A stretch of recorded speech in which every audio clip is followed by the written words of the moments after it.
Febri, Fitri Susanti, Ita, Nisa, Dinda, Mira, Nabila Putri, Nara, Ita, Rahma, Tasya, Bulan, Sibilia. Oke, hadir semua ya. Oke, baiklah. Ya, sebelumnya assalamualaikum warahmatullahi wabarakatuh. Waalaikumsalam warahmatullahi wabarakatuh. Baiklah, pada minggu sebelumnya kita sudah mempelajari tentang tekanan hidrostatis. Ada yang masih ingat tekanan hidrostatis itu apa? Pak, tekanan hidrostatik adalah tekanan dalam zat cair yang disebabkan oleh berat zat cair laut. Oke. Jadi tekanan hidrostatis adalah seperti yang disampaikan oleh Sibilia tadi. Tekanan hidrostatis adalah tekanan yang dihasilkan oleh zat cair karena berat zat cair itu sendiri. Baiklah, untuk hari ini yang akan kita lakukan adalah kita akan bahas secara menyeluruh tentang tekanan hidrostatis. Silakan buka bukunya.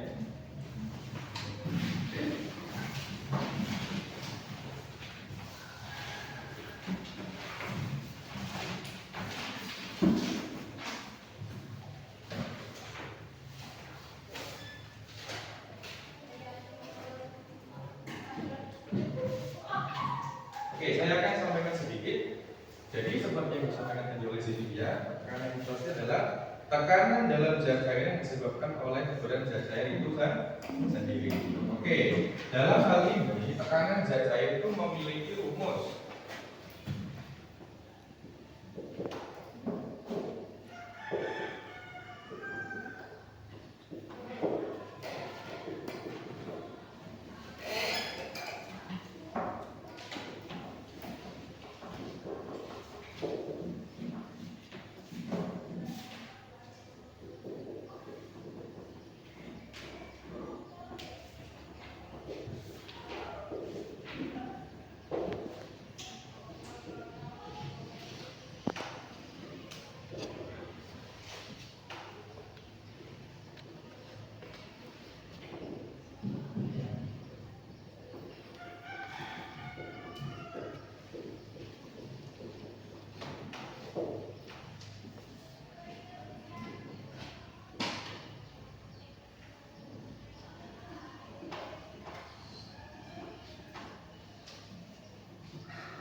Nah, seperti ini rumusnya. Jadi rumusnya adalah pH, ini melambangkan hidrostatis. pH sama dengan Rho dikali D dikali H. Nah, keterangannya apa? pH sama dengan tekanan pada zat cair dengan satuan Newton. Kemudian Rho adalah massa jenis zat cair dengan satuan kilogram per meter kubik. Setelah itu ada G, percepatan gravitasi bumi, N per S pangkat 2. Kemudian ada H, yaitu kedalaman benda pada zat cair tersebut, yaitu satuannya adalah N. Nah, H ini menyangkut pada misalnya batu itu terletak di dalam kedalaman zat cair dengan dalam 5 meter misalnya, maka akan dituliskan 5 meter. Oke. Nah, penerapannya bagaimana? Kita buat contoh soal.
seperti ini.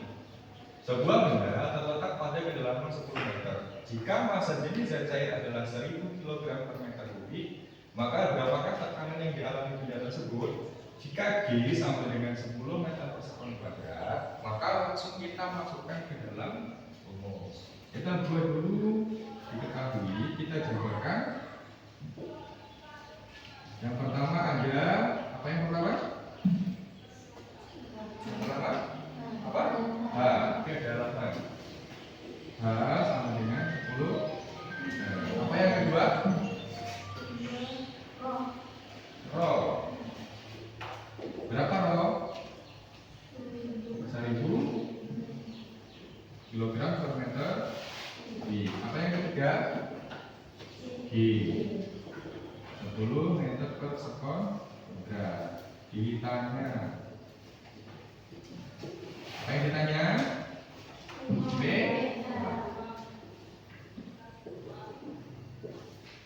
Jawab. Masukkan rumusnya. PH sama dengan Rho dikali G dikali 1000 dikali 10 dikali 10. Jawabannya adalah 100.000 Newton. Nah, seperti itu. Oke, bisa dipahami? Oke, ini adalah beberapa satu contoh dari tekanan hidrostatik. Nanti kalian akan saya berikan soal untuk kalian kerjakan. Nah, sebelum ini ada yang mau ditanyakan? Silakan. Ya. Semalam saya baca di internet sekilas. Fluida itu apa? Oke, fluida, satu pertanyaan yang bagus. Fluida itu adalah sebuah zat yang dapat mengalir. Contohnya seperti apa zat yang dapat mengalir? Ada yang tahu? Zat yang dapat mengalir? Air, apalagi? Minyak, apalagi? Kecap. Nah, yang bisa kita temui ya. Jadi semua zat yang dapat mengalir adalah fluida. Jalannya ditanyakan Oke. Kenapa saat menyelam kita mengap? Nah, itu tadi yang seperti yang saya jelaskan. Ketika kita berenang, kemudian kita menyelam pada kedalaman tertentu, kita akan merasa mengap. Kenapa? Karena tubuh kita akan merasa tertekan. Itulah yang dinamakan tekanan hidrostatik. Itu ditekan di kita, paru-paru kita akan ditekan sehingga kita merasa mengap atau sesak nafas. Oke, pertanyaan yang terus. Tepuk tangan dulu.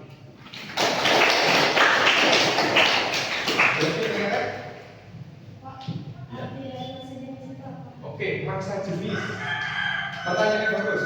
Jadi massa jenis itu adalah satuan berat setiap benda pada volumenya atau perbandingan antara volume dengan massa benda. Misalnya gini, kita buat sebuah ruangan seperti di kelas ini.